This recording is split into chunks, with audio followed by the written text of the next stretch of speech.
Train आ रही है। ये देखिए पटरी।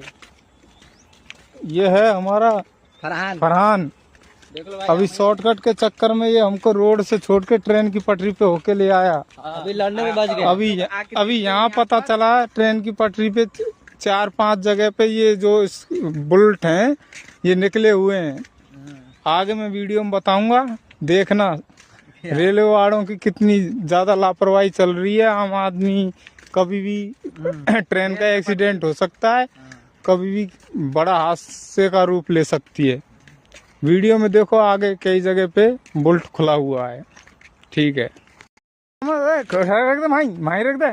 देख अरे रख दे माही, खुली पड़ा है इधर में। दो एक ये पड़ा खुला, एक ये पड़ा खुला, 2 पटरी खुला हुआ पड़ा। आगे जाके हम बताएंगे। आजा।